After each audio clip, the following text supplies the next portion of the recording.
Hello and welcome to video number 2, YouTube video settings. In this specific video, I am going to point you the right direction to make sure that you know exactly what the recommended YouTube compression guidelines are so that when you render your videos they upload to YouTube, then you'll get some crystal quality video and audio.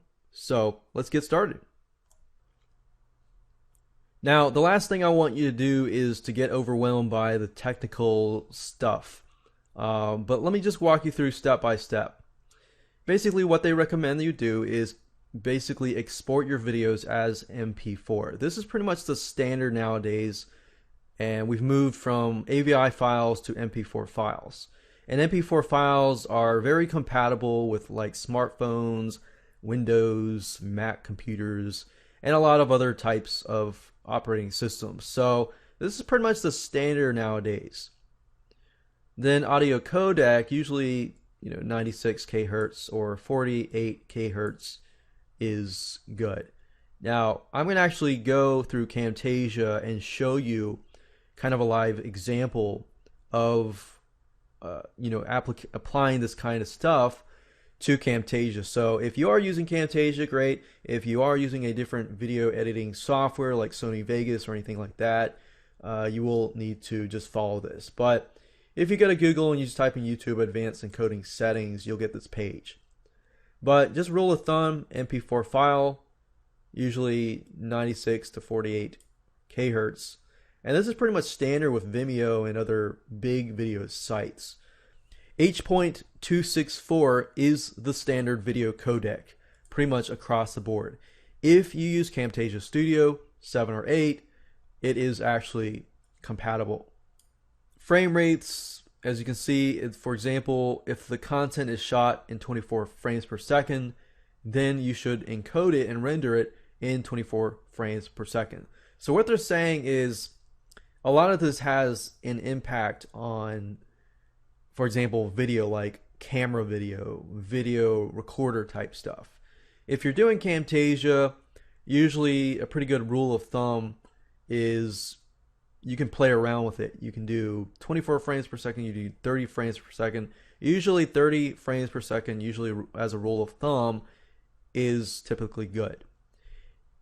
Now, if you're using a high-tech camera and you've got 60 frames per second, then they're basically saying that you should cut it in half into 30 frames per second. Then we got bit rate. When you're rendering in Camtasia, you have two different ways to render. You can render as quality or you can render as bit rate. Now with bit rate, it tells you right here, like let's say for example, your videos are rendered as 1280 by 720. So 720p. They recommend the video bit rate to be 5000. And all of this stuff is going to make sense when I actually show you in application with Camtasia. And then you can apply that to any other video editing software that you want. But usually a rule of thumb in terms of resolution is 1280 by 720 is the industry standard. If you go 1280 by 720 and you want to decrease to 640 by 360, then that'll actually help, because a lot of people nowadays still have slower download speeds. They have DSL modems, or sometimes their internet is a lot slower. Now some of us have really fast internet speeds and want to be able to see HD quality. So this is industry standard. This usually is if somebody wants to watch it on their TV. So that's why this is a resolution that's recommended. But YouTube uses 16 by 9 aspect ratio players. So that's why you kind of want a wide 1280 by 720. But I would just stick with the rule of thumb. 1280 by 720 is usually the best way to go. Otherwise, if you don't follow this, what will happen is your videos will have these black bars, on the top and the bottom, or the left and the right, and it will actually not look as good. So in application to Camtasia Studio, you can actually see examples here. If I go to Camtasia Studio, and if I go to Produce and Share, we can go to the Custom Production Settings. Remember that the recommended type is MP4 files, and they recommend that here as well. So choose MP4. If you use Camtasia 7, then choose MP4. Click Next. So this right here is the controller for the Flash player. We don't really need that because we're dealing with YouTube. The size needs to be 1280 by 720. But keep in mind that if you're rendering by 1280 by 720, it needs to be rendered as 1280 by 720. If, however, let's say you render it and you record it as 800 by 600, you need to render it as 800 by 600. Otherwise, the quality will drop. Like, let's say, for example, that I recorded with 800 by 600. If I try to render a video with 1280 by 720, your video is going to look really, really blurry. You can't really go from small size to big size. You can go from a big size to a small size without losing quality. But just keep that in mind. Video settings, as you can see with Camtasia Studio 8, we can do frame rate 30. Bit rate, you got quality and you got bit rate. You need to choose bit rate.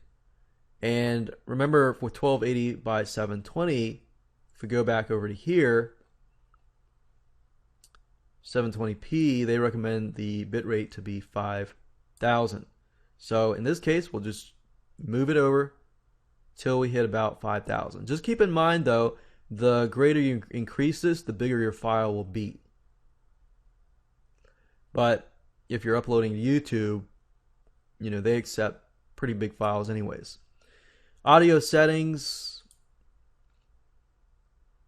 you know, what I've found is with Camtasia, it doesn't really do it by hertz. So what I found in testing is anything beyond 80 and above, usually the quality of the video tends to be really, really good. So I like to stick with this, but I mean, feel free to play around with it yourself. And after that, you just click next, next, and finish, and then you basically just render that specific video. So that's in application to Camtasia Studio. It's obviously going to be different with different video editors. And if you ever run into problems, you can always find somebody either on Fiverr, on Odesk.com, or even Elance that will do it for you. Once you have the video settings correct, you know, you can begin to render it and upload it to YouTube. But obviously, before you do that, make sure that you watch all the videos in this video course so that you get the right keywords, you get the right LSI keywords to optimize it for Google so that you can increase your search engine ranking. So with that said, let's move on to video number 3 and talk about the keyword market research so that we can ensure that we're using the right keywords that are getting good quality traffic.